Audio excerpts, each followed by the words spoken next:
Hey guys, Assalamu alaikum. This is Muhammad Hafizul Islam. Our today's important and very significant knowledge is about noun phrase. Guys, আমরা আমাদের আগের লেসনে phrase definition and how to identify the phrase, how to make the phrases সেটা নিয়ে আমরা discussion করেছিলাম। But আজকের lesson হবে only noun ফ্রেজের ডেফিনেশন প্লাস তার আইডেন্টিফিকেশনস এবং তার এক্সাম্পলস নিয়ে ডিসকাশন করব। So guys, this lesson is going to be very important for all of you together those who are watching my video right now. So now let's begin.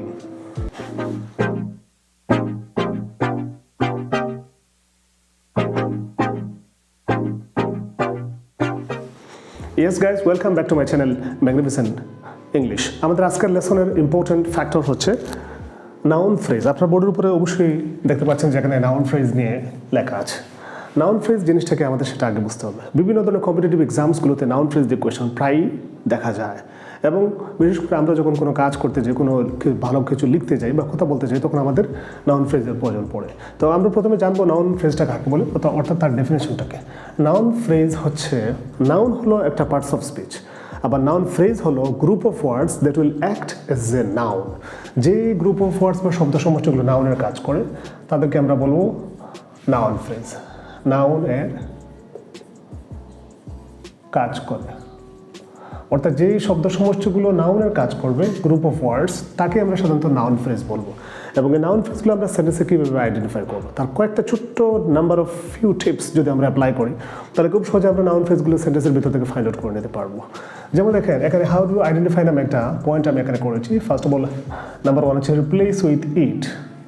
আপনাকে কোনো একটা সেন্টেন্সের মধ্যে গ্রুপ অফ ওয়ার্ডসের নিচে underline করে বললো এটাকে আপনি ফাইন্ড আউট করেন টাইপ অফ ফ্রেজ নামে, তখন আমি দেখতে হবে ফার্স্ট অফ অল, প্রথম টেকনিক্যাল পয়েন্ট হচ্ছে ইট দিয়ে যদি এই আন্ডারলাইন করা লাইনটাকে আমরা রিপ্লেস করতে পারি, তখনই সেটা হয়ে যাবে নাউন ফ্রেজ। যেমন দেখেন, I love reading story books. এখানে যদি কেউ একজন, আমি প্রথমে এটার কথা বলবো, রিপ্লেস উইথ ইট। আমরা দেখি এটাকে ইট দিয়ে রিপ্লেস করা যায়। এই অংশটাকে যেমন ধরেন কেউ একজন আপনাকে আন্ডারলাইন করে বললো যে এটা কোন ফ্রেজ দিয়ে পড়ে, আপনি সেটা বলেন।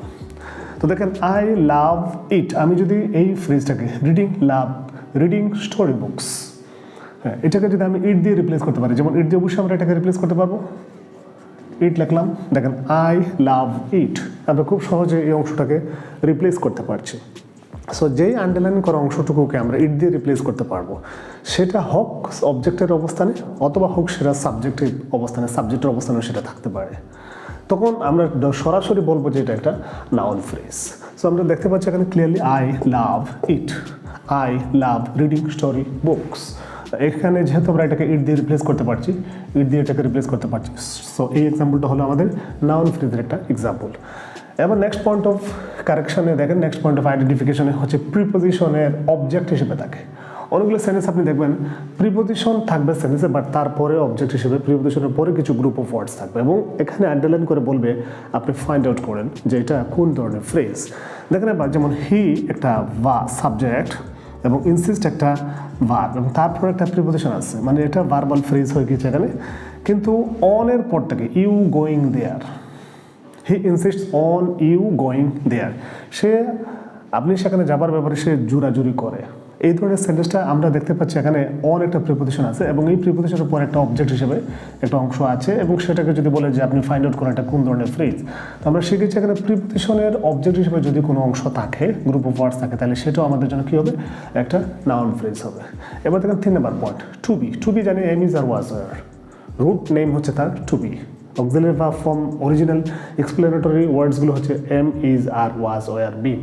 এই টাইপের কোনো ওয়ার্ডসের যদি সেন্টেন্সের মধ্যে সাবজেক্ট বা অবজেক্ট হিসেবে কাজ করে, অর্থাৎ টু বি এর আগে যদি মিনস সাবজেক্ট হিসেবে যদি কোনো গ্রুপ অফ ওয়ার্ডস থাকে, বা টু বি এর পরে অবজেক্টের, টু বি এর অবজেক্টের পরে যদি কোনো গ্রুপ অফ ওয়ার্ডস থাকে, তখন সেটাকে আমরা বলবো যে সেটাও একটা নাউন ফ্রেজ। যেমন এখানে একটা এক্সাম্পল হচ্ছে ইজ, এটা হলো টু বি এর বেস্ট একটা এক্সাম্পল।